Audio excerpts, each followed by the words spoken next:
मौसम से जुड़ी सटीक जानकारी और खबरों के लिए हमारे YouTube चैनल को सब्सक्राइब करें और बेल आइकन दबाकर हर खबर पर रखें। दोस्तों 10 मई के वीडियो में आप सभी का बहुत बहुत स्वागत है। मेरा नाम महेश परावत है। तो पहले वेदर सिस्टम देखते हैं कि क्या वेदर सिस्टम बने हुए हैं। वेस्टर्न डिस्टर्बेंस सब कमजोर होने वाले हैं और वैसे भी अप्रैल के बाद यूजुअली कमजोर हो जाते हैं, लेकिन इस बार western disturbance as cyclonic circulation यानी चक्रवाती हवाओं के क्षेत्र के रूप में उत्तर भारत पर आते रहे थे। अब क्या है कि जो वेस्टर्न डिस्टर्बेंस है आप कह सकते हो कि वो ऑलमोस्ट ये दूर जा रहा है और इसको आप इस जगह कह सकते हो कि यहाँ पर ये आगे जाएगा। अब एक साइक्लोनिक सर्कुलेशन अभी अरब सागर में बना हुआ है, यहाँ पर बना हुआ है, और एक साइक्लोनिक सर्कुलेशन है जो लगातार बहुत दिनों से उत्तर पूर्वी राज्यों पर दिखाई दे रहा है। अब जो ट्रफ पहले इधर आ रही थी यानी कि सेंट्रल इंडिया में आ रही थी, अब वो थोड़ी सी शिफ्ट हो गई है और वो इस तरह से आप कह सकते हैं कि इस तरह से आ रही है। अब अगर हवाएं देखें तो यहाँ से इस तरह से चलेंगी, ये जो साइक्लोनिक सर्कुलेशन के कारण इस तरह से आएगी और यहाँ से इस तरह से आप देखिए। तो ये जो नमी वाली हवाएं ये उत्तर भारत की तरफ आ रही थी वो अब धीरे धीरे कम हो जाएंगी, क्योंकि ये जो पूर्वी दिशा से आ रही थी या बंगाल की खाड़ी से आ रही थी वो कम हो जाएंगी। और अब यहाँ पर क्या होगा कि ये जब आपकी जगह ये थोड़ा सा कभी कभी ड्रॉ करने में गड़बड़ हो जाती है, इसको कर लेते हैं दोबारा। तो इस तरह से आएगी। तो अब क्या होगा कि उत्तर भारत में यानी पहाड़ों पर 24 घंटे के बाद बारिश में कमी आ जाएगी। 24 से 48 घंटे तक बारिश रहेगी, अब बहुत ज्यादा इंटेंसिटी नहीं रहेगी। हिमाचल और उत्तराखंड के साथ साथ जम्मू कश्मीर के निचले इलाकों में बारिश की संभावना बनी हुई है। उसके बाद यहाँ पर मौसम लगभग साफ होने लग जाएगा और काफी ज्यादा राहत मिलेगी। लैंडस्लाइड, मडस्लाइड, जो ओले वगैरह हो रहे थे वो सारे समाप्त हो जाएंगे। पंजाब, हरियाणा, दिल्ली और उत्तर प्रदेश, बिहार, झारखंड, पश्चिम बंगाल, ये इलाके भी लगभग शुष्क हो जाएंगे, यानी पूरा गंगा का मैदानी क्षेत्र यहाँ से लेकर के यहाँ तक शुष्क हो जाएगा। अभी अगले 24 घंटों के दौरान हो सकता है कि ये पंजाब, हरियाणा, दिल्ली और उत्तरी राजस्थान में मेघ गर्जना या एक दो स्थानों पर हल्के फुल्के छींटाछाटी हो जाए। और अब गुजरात में भी बारिश की गतिविधियों में भारी कमी दिखाई देगी और महाराष्ट्र के जो कोस्टल एरियाज हैं यहाँ पर तो नहीं रहेगी। अब मुंबई वगैरह में मौसम साफ होने लग जाएगा, लेकिन पुणे, सांगली, सतारा, कोल्हापुर, ये जो इलाके हैं यहाँ पर हल्की फुल्की बारिश हो सकती है। दक्षिण भारत में बारिश की गतिविधियां बढ़ जाएंगी और सबसे ज्यादा बारिश की गतिविधियां बढ़ेगी अंडमान और निकोबार द्वीप समूह में और उसके यानी कि south east Bay of Bengal में, क्योंकि जो अंडमान सागर है वहां पर 13 तारीख के आसपास मानसून पहुंचने की संभावना है। लेकिन आप कहेंगे कि मानसून वहां पहुंच रहा है, लेकिन ये जो 1 जून का बात होती है कि भाई 1 जून को यूजुअली मानसून पहुंचता है, तो अंडमान में पहले पहुंच जाता है, लेकिन 1 जून से ही गणना शुरू होती है, यानी कि मानसून की बारिश की गिनती शुरू हो जाती है 1 जून से लेकर के 30 सितंबर। जून, जुलाई, अगस्त और सितंबर, ये 4 जो महीने हैं वो 868.6 मिलीमीटर जो बारिश होती है पूरे भारत में वो गिनी जाती है। तो 1 जून को यूजुअली केरल में पहुंचता है, उसके बाद धीरे धीरे पूरे भारत को कवर कर जाता है 8 जुलाई तक।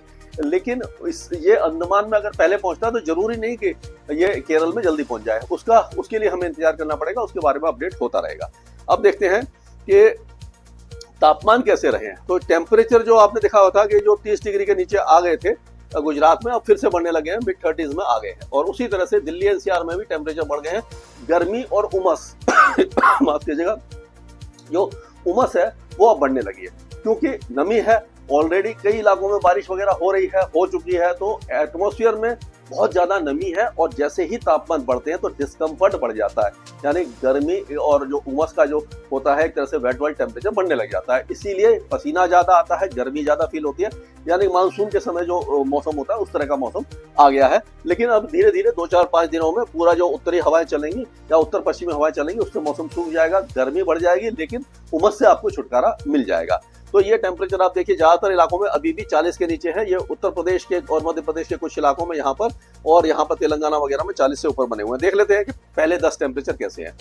तो हम देखते हैं जो प्रयागराज, तो प्रयागराज में जो सबसे ज्यादा है 42 डिग्री, बांदा जो उत्तर प्रदेश में है 41.6, बहराइच में 41, यानी कि 3 जो सबसे ऊपर के टेम्परेचर है वो उत्तर प्रदेश में पहले ये अपना राजस्थान और ये मध्य प्रदेश और गुजरात में हुआ करते थे।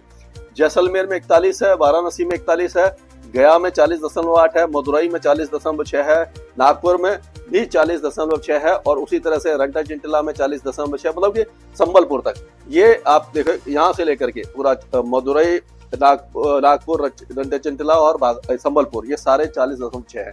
यानी टेम्परेचर में गिरावट हुई है, लेकिन अब धीरे धीरे टेम्परेचर फिर से बढ़ने लग जाएंगे, खास करके गंगा के मैदानी क्षेत्रों में, राजस्थान में और पंजाब, हरियाणा, उत्तर प्रदेश, मध्य प्रदेश में।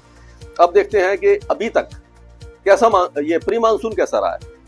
अब क्या होगा कि 1 मार्च से लेकर के अगर हम देखें तो 9 मई तक का ये डेटा है। इसमें आप देखिए राजस्थान लार्ज सरप्लस है, गुजरात लार्ज सरप्लस है, और उसी तरह से कोकण एंड गोवा में भी सामान्य से ज्यादा बारिश हुई है। पश्चिम मध्य प्रदेश है, विदर्भ है, छत्तीसगढ़ है, बिहार, झारखंड और ये तमिलनाडु, ये सारे इलाकों को सामान्य से ज्यादा बारिश मिली है, और मतलब बहुत ज्यादा बारिश मिली है, मतलब कि 60% या उससे ज्यादा की बारिश है। और अगर देखा जाए तो ये जो दिल्ली, चंडीगढ़ है, यहाँ पर भी अच्छी बारिश हुई है। उड़ीसा में ये पूरा आंध्र प्रदेश है, तेलंगाना है, कर्नाटक है, ये सारे इलाके भी सामान्य से ज्यादा बारिश देख चुके हैं। नॉर्मल रेनफॉल जो है वो आप देखेंगे उत्तराखंड में, और उत्तर प्रदेश हो गया, पूर्वी मध्य प्रदेश है, सिक्किम है, पश्चिम बंगाल और केरल और लक्षद्वीप में, और ये अंडमान में भी सामान्य से ज्यादा है।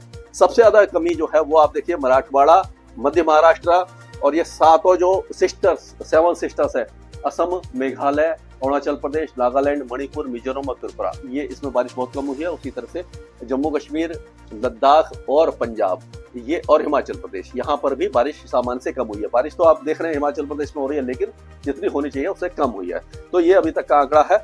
और अगर हम देखें अब वेदर कैसा रहेगा, तो आज से लेकर के यानी 10 तारीख से 11 तारीख के सुबह में आप देखेंगे कि हिमाचल के शिमला वगैरह और उसके आसपास के इलाकों में, मंडी और धर्मशाला वगैरह में बारिश होगी।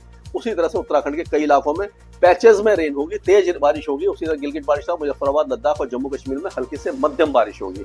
पाकिस्तान में बारिश बहुत कम होगी। और उसी तरह से साउथ गुजरात में और जो साउथ ईस्ट राजस्थान है, जैसे कि उदयपुर, चित्तौड़गढ़, डूंगरपुर, बांसवाड़ा, भीलवाड़ा, ये जो इलाके हैं यहाँ पर ज्यादा अच्छी बारिश हो सकती है। और उसी तरह बनासकांठा, साबरकांठा में भी हल्की फुल्की बौछारें आपको मेघ गर्जना वगैरह दिख जाएगी। बाकी आप देखेंगे कि गंगानगर, हनुमानगढ़, चूरू, बीकानेर, जैसलमेर, जोधपुर, ये आपका जो सीकर, झुंझुनू, अलवर, दौसा, जयपुर, अजमेर, भरतपुर, ये सारे इलाके लगभग शुष्क रहेंगे। बादल वगैरह आ जाएंगे, बादल गरज सकते हैं, लेकिन बारिश की संभावना थोड़ी कम दिखाई दे रही है। उसी तरह से आप देखिए उत्तर प्रदेश के कहीं कहीं पर बारिश की गतिविधियां हैं, और बिहार, झारखंड, पश्चिम बंगाल, उड़ीसा, यहाँ पर बादल वगैरह आ सकते हैं, लेकिन बारिश नहीं है। और पश्चिमी जो आपका मध्य प्रदेश है, यहाँ पर हल्की फुल्की बौछारें रखते हैं। पूर्वी मध्य प्रदेश, विदर्भ, ये सारे इलाके सूखे रहेंगे। कोकण एंड गोवा, मुंबई सहित पूरा इलाका सूख जाएगा, लेकिन पुणे, सांगली, सतारा, कोल्हापुर, यहाँ पर बारिश हो सकती है। कर्नाटक, केरल और तमिलनाडु और आंध्र प्रदेश में बारिश की गतिविधियां बढ़ेंगी।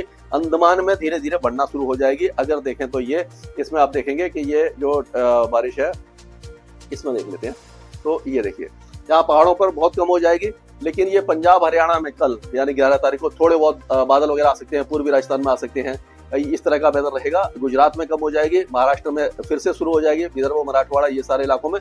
दक्षिण भारत में भी आपको बारिश दिखेगी, और ये आप पूर्वोत्तर राज्यों में बारिश पड़ेगी, और धीरे धीरे पूर्वोत्तर राज्यों के साथ साथ ये अंडमान और निकोबार द्वीप समूह में बारिश की गतिविधियां बढ़ने वाली है। इस तरह से देखिए दक्षिण भारत में बढ़ेगी, उत्तर पूर्वी में, और यहाँ पर ये इलाके हैं। महाराष्ट्र में भी एक बार बारिश की गतिविधियां थोड़ा सा बढ़ने लग जाएंगी। ये 12-13 तारीख के आसपास के इलाकों में, पूर्वोत्तर राज्यों में भारी बारिश, और ये 13 तारीख और 14 तारीख को आप देखेंगे कि पूरा जो अंडमान है ये बहुत भारी बारिश देखेगा। यहाँ पर मानसून की दस्तक हो जाएगी। दक्षिण भारत में मानसून रहेगा, लेकिन ये आप देखिए राजस्थान, पंजाब, हरियाणा, दिल्ली, गुजरात, मध्य प्रदेश, उत्तर प्रदेश, बिहार, झारखंड, पश्चिम बंगाल, उड़ीसा, छत्तीसगढ़ के ज्यादातर इलाके, ये सारे इलाके सूख जाएंगे। पहाड़ों पर भी बारिश की गतिविधियों में भारी कमी देखने को आपको मिल सकती है। स्काईमेट वेदर में अभी के लिए आज ही डाउनलोड करें स्काईमेट मोबाइल ऐप, पूछे मौसम का हाल अपनी पसंदीदा भाषा में और रहे बाकियों से एक कदम आगे।